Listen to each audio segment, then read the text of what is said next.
Hello दोस्तों, आपका मेरे चैनल क्रैकिंग फ्रैंक में एक बार फिर से स्वागत है। जैसा कि हमने लास्ट वीडियो में डिस्कस किया था फोर सम प्रॉब्लम, तो इस वीडियो में हम उस प्रॉब्लम को अंडरस्टैंड करेंगे और उसके बाद उस पर कोड करेंगे। अगर आप मेरे वीडियो पर पहली बार आए हैं तो आई बटन पे क्लिक करके आप मेरा पिछला वीडियो देख सकते हैं। तो चलिए कोड करते हैं। फोर सम प्रॉब्लम को स्टार्ट करने से पहले हम इनपुट देख लेते हैं।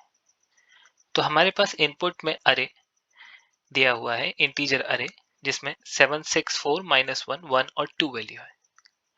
सिमिलरली हमारे पास एक टारगेट सम है जिसकी वैल्यू 16 है। Based on the previous discussion, जो भी हमारा पिछला डिस्कशन हुआ था, उसमें हमें कॉम्बिनेशन ऑफ 4 डिजिट्स जिनका टोटल सम 16 हो वो निकालना है। तो करंट केस में अगर हम देखें तो 7, 6, 4, -1 एक केस बनेगा, जिसे हम लिख लेते हैं आउटपुट में 7 + 6 + 4 + -1। ये एक केस बनेगा। दूसरा केस रहेगा 7 + 6 + 1 + 2। ठीक है, तो हमारा जो आउटपुट हो गया वो लिस्ट हो गई, लिस्ट ऑफ इंटीजर। एक बार फिर से बोल देता हूं मैं,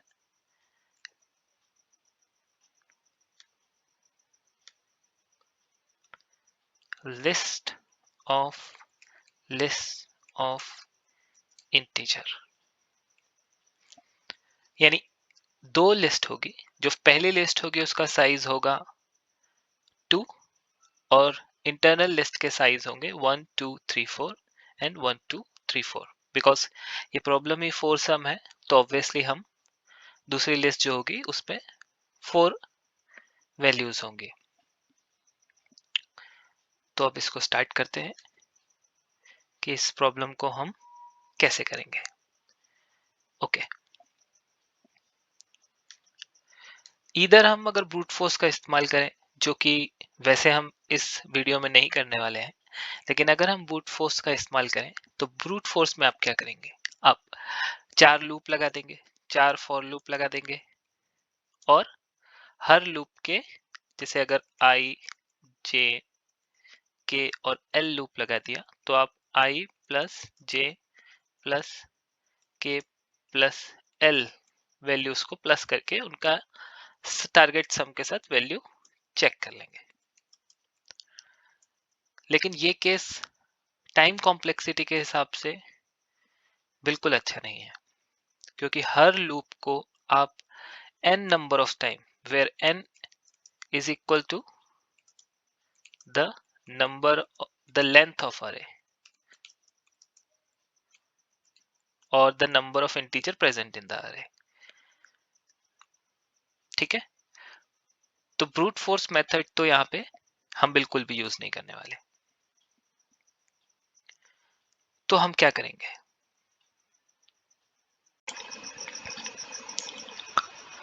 ऑप्टिमाइज कोड को स्टार्ट करते हैं। जैसा कि हमने ब्रूट फोर्स कोड में देखा था कि हमने 4 लूप्स का यूज किया था। ऑल्दो हमने कोड नहीं किया था, पर हमने 4 लूप्स के साथ उसको समझा था। 4 लूप्स की टाइम कॉम्प्लेक्सिटी O(n⁴ हो रही है, जो कि बहुत ज्यादा है। टाइम कॉम्प्लेक्सिटी आपकी तब इम्पैक्ट करेगी जब आपका जो डेटा है वो बिग होगा। Bigger the data, bigger the time complexity. तो ऑप्टिमाइज कोड को हम मैक्सिमम 3 लूप में कवर करने की कोशिश करेंगे, और 3 लूप में कवर करने के लिए 3 लूप की टाइम कॉम्प्लेक्सिटी भी ज्यादा होती है। तो हम उस थर्ड लूप को, फर्स्ट और सेकंड लूप की बात नहीं कर रहा हूं मैं, जो थर्ड लूप होगा उस थर्ड लूप को भी इस ऑप्टिमाइज वे में चलाएंगे कि वो हमें एक्यूरेट रिजल्ट जल्दी दे दे, ताकि उसकी जो वर्स्ट टाइम कॉम्प्लेक्सिटी हो वो O n to the power 3 हो। ओके, तो उसको करने के लिए हम सबसे पहले अपने अरे को सॉर्ट करेंगे। वैल्यूज को हमने सॉर्ट कर लिया है।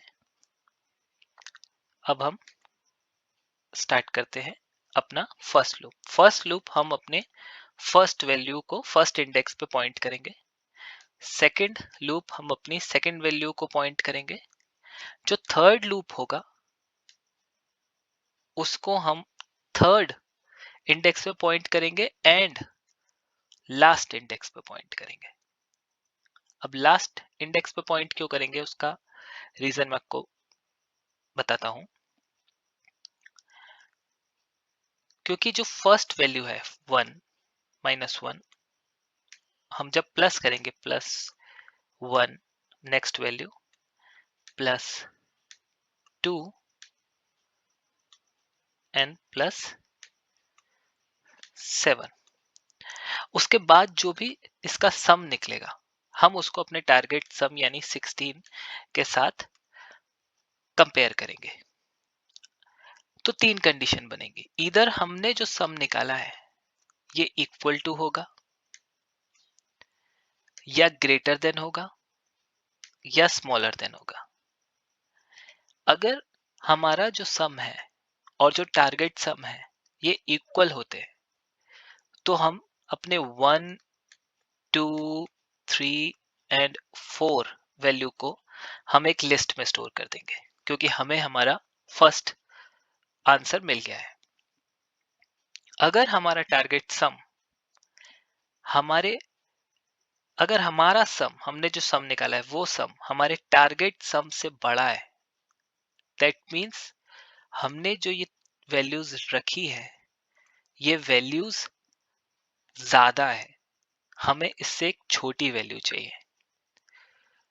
सिंस ये सॉर्टेड है तो अगर हम नेक्स्ट वैल्यू पे मूव करेंगे तो ऑब्वियसली वो वैल्यू बिगर वैल्यू है, तो हम क्या करेंगे, हम एक स्मॉलर वैल्यू को पिक करेंगे। इसीलिए हमने लास्ट इंडेक्स से शुरू किया है, क्योंकि last value will be the bigger one. तो अगर हमें स्मॉलर पे जाना है तो हम लास्ट वैल्यू को माइनस करके नेक्स्ट इंडेक्स पे आ जाएंगे, और अगर हमें बिगर वैल्यू चाहिए तो हम अपने थर्ड इंडेक्स को प्लस करके आगे आगे आ जाएंगे।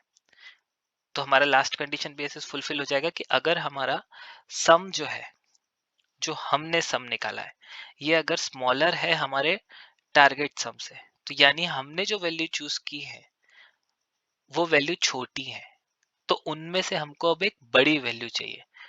तो सिंस ये सॉर्टेड है हम बड़ी वैल्यू के लिए हमारे थर्ड इंडेक्स को प्लस प्लस करेंगे और आगे वाली वैल्यू पे आएंगे। और हम ये तब तक करेंगे जब तक हमें हमारा थर्ड इंडेक्स और फोर्थ इंडेक्स सेम पॉइंट पे नहीं आ जाते। जब वो सेम पॉइंट पे आ जाएंगे हम अपने थर्ड लूप से बाहर आ जाएंगे और हम नेक्स्ट वैल्यू पे मूव कर जाएंगे। ठीक है, जब वो खत्म हो जाएगा तो हम हमारे फर्स्ट इंडेक्स से आगे बढ़ जाएंगे। अब इसको कोड से समझते हैं। तो सबसे पहले हम अपने अरे को सॉर्ट कर लेंगे।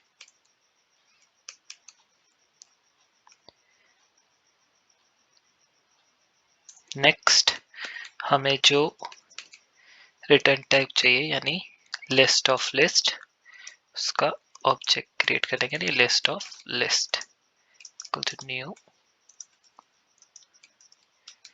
अरे लिस्ट।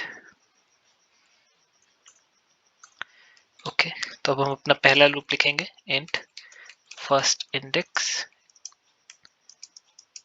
कब तक चलाएंगे फर्स्ट इंडेक्स को, नम्स की लेंथ तक, और फर्स्ट इंडेक्स को करेंगे प्लस प्लस। सेकेंड लूप चलाएंगे,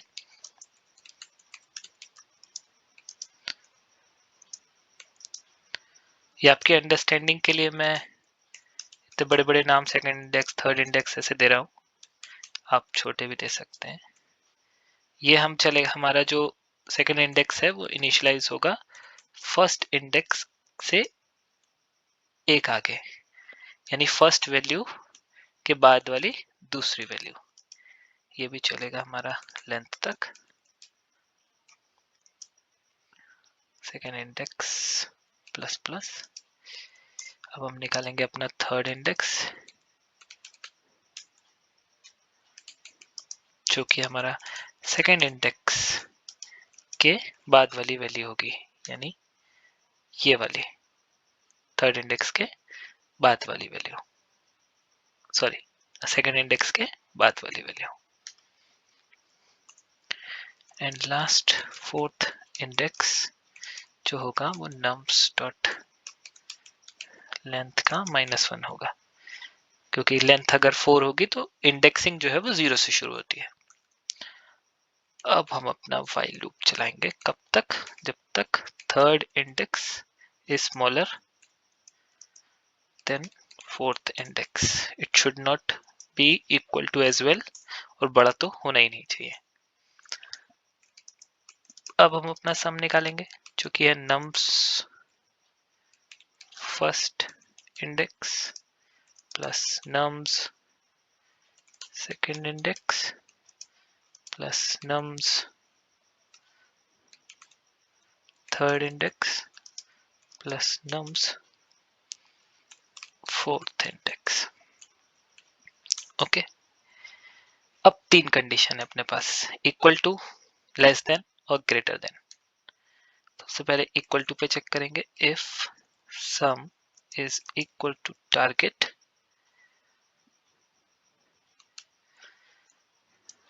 तो हम क्या करेंगे, एक लिस्ट बनाएंगे, टीचर की लिस्ट,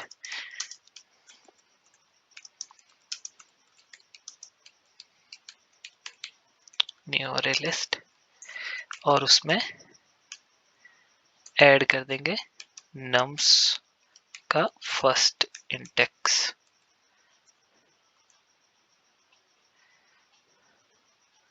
कॉपी कर लेते हैं, second index, third index, fourth index, second index, third index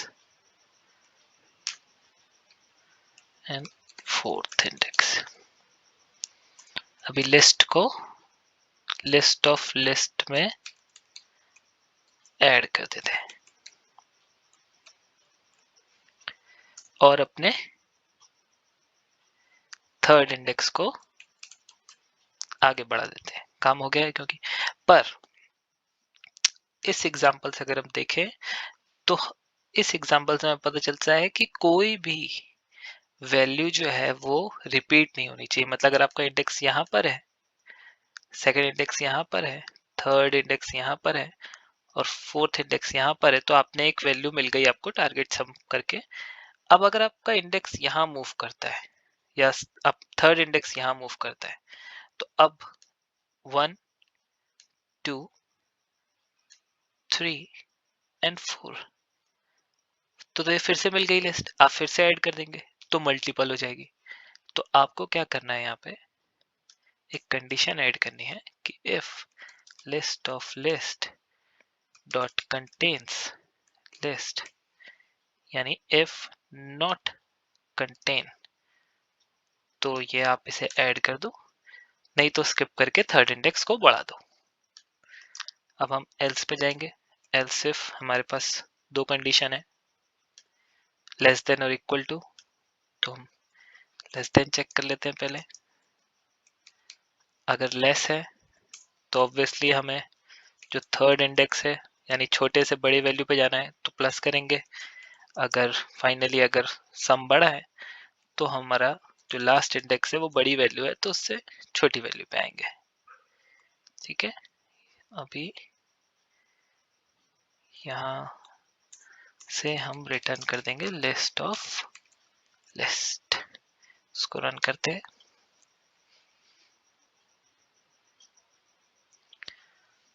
ये अरेज होगा,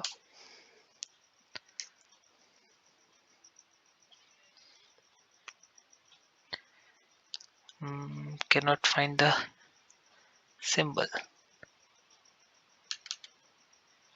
ओके, थर्ड की स्पेलिंग थ्रीड हो गई, होता है फास्ट कोडिंग में, ऐसा हो जाता है।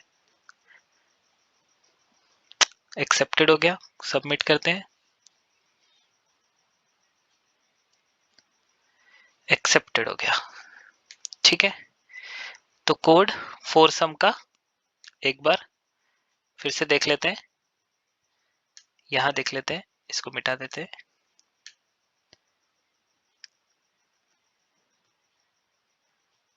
तीन लूप चलेंगे, फर्स्ट वैल्यू पे, सेकंड वैल्यू पे, थर्ड एंड फोर्थ वैल्यू पे।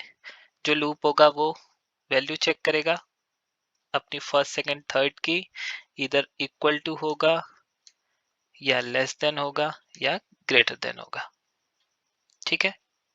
इजी है, सबसे ज्यादा पूछे जाने वाला क्वेश्चन है, बहुत सी कंपनियों में पूछा जाता है। इससे इजीएस्ट वे में सॉल्व नहीं कर पाएंगे क्योंकि व्हाइट बोर्ड पे सॉल्व करना होता है, आपको वहां पे कोई लीड कोड जैसा फ्रेमवर्क नहीं मिलेगा, व्हाइट बोर्ड रहेगा, व्हाइट बोर्ड पे आपको सॉल्व करना है, तो इससे इजीएस्ट वे में आप उसे नहीं सॉल्व कर सकते। इसकी टाइम कॉम्प्लेक्सिटी जो है वो वर्स्ट केस में O(n)⁻³ रहेगी, तो ये बेस्ट है। ओवरऑल लीड कोड पे इसकी जो आप देखेंगे डिफिकल्टी लेवल इसका मीडियम है, पर मोस्टली इसको हार्ड प्रॉब्लम्स में कंसिडर किया जाता है।